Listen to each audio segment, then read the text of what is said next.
এনসিপির পদযাত্রা ঘিরে গোপালগঞ্জে দিনভর সংঘর্ষ চালিয়েছে নিষিদ্ধ ছাত্রলীগ ও আওয়ামী লীগের কর্মী সমর্থকরা। সন্ধ্যা নাগাদ এতটাই খারাপ পরিস্থিতি তৈরি হয়েছে যে প্রশাসন কারফিউ জারি করেছে আগামীকাল সন্ধ্যে ৬টা পর্যন্ত। এর আগে পুলিশের সঙ্গে চলে সংঘর্ষ, ধাওয়া পাল্টা ধাওয়া। সেনাবাহিনীর সাথে যোগ দেয় বিজেপি সদস্যরাও। আহত হয়েছেন পুলিশ, সাংবাদিক সহ অনেকে। সেনাবাহিনীর নিরাপত্তায় শেষমেশ গোপালগঞ্জ ছেড়ে যান নাহিদ ইসলাম সহ এনসিপির সিনিয়র নেতারা। সংঘর্ষের ঘটনায় ৩ জনের মৃত্যুর খবর পাওয়া গেছে হাসপাতাল সূত্র থেকে।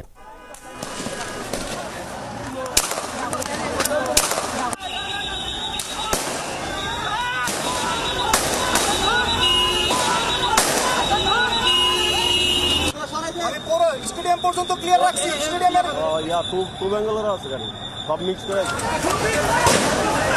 সমাবেশ শেষ করে মাদারীপুর যাওয়ার পথে এনসিপি নেতাদের গাড়িবহরে ছাত্রলীগ, যুবলীগ সহ আওয়ামী লীগ কর্মীদের হামলা।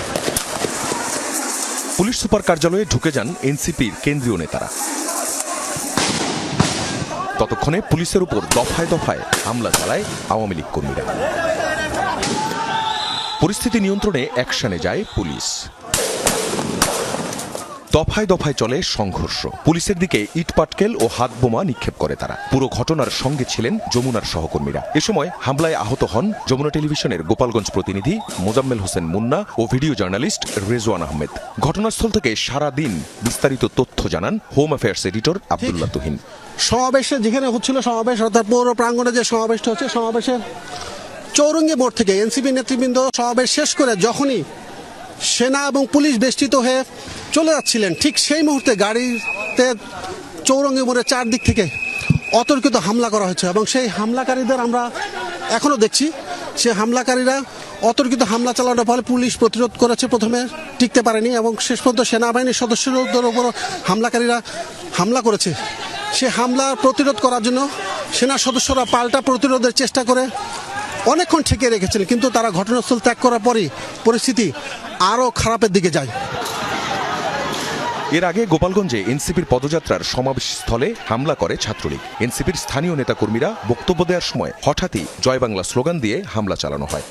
আওয়ামী লীগের এখন ওই ফেসবুকের মধ্যে বড় বড় কথা বলার কলিজা আছে, তাদের কলিজা নাই, মাঠে এসে কথা বলবে। তারা বিদেশে বসে এক একটা স্ট্যাটাস দেয়, এক একটা অর্ডার করে, আর এইখানে যারা কিশোর গ্যাং, যাদের কর্মসংস্থান নাই, যারা বেকার, যারা নেশাগ্রস্ত, হ্যাঁ, তারা শুধুমাত্র কিছু টাকার বিনিময়ে এসে এই ধরনের ঘটনা ঘটায়। এরকম একটা জনসমাবেশে তারা মিনিমাম কোন নিরাপত্তা আমাদেরকে নিশ্চিত করতে পারে নাই। এখানে যদি প্রোগ্রাম চলাকালীন অবস্থায় তারা যদি আমাদেরকে উপর একটা আমাদের হামলা হইতো, এই দায় কারভার। আওয়ামী সংগঠনের সন্ত্রাসীগুলো এখানে এসে হামলা করেছে, তার দেখতে পাচ্ছেন পুলিশরা এর কোনো প্রতিহত করে নাই। আমাদের উপরে ভম নিক্ষেপ করেছে, আমাদের উপরে ভম নিক্ষেপ করেছে, ওখান থেকে পুলিশ কোনো প্রতিহত করে নাই। তার কিছু পরেই গোপালগঞ্জে প্রবেশ করে এনসিপির কেন্দ্রীয় নেতারা, যোগ দেন সমাবেশে। নাহিদ ইসলাম বলেন, দ্বিগুণ গতিতে এ বাধার জবাব দেবে এনসিপি। এই গোপালগঞ্জের মুজিববাদীদের মাটিতে দাঁড়িয়ে আমরা ঘোষণা করছি, ওই মুজিববাদের রাস্তাটা ভেঙে দাও, করিয়ে দাও।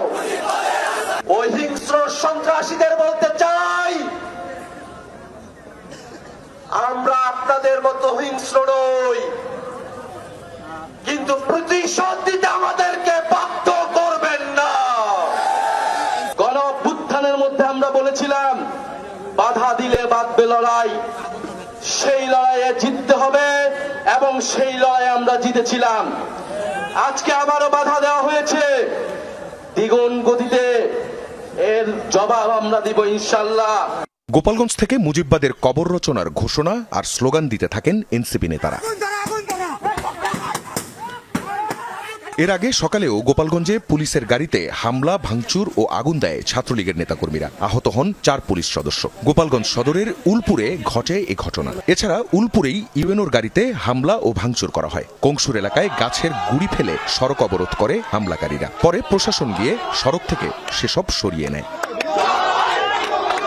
সংঘর্ষের মধ্যেই বিকেল নাগাদ সেনাবাহিনীর নিরাপত্তায় গোপালগঞ্জ ছেড়ে যান এনসিপি নেতারা।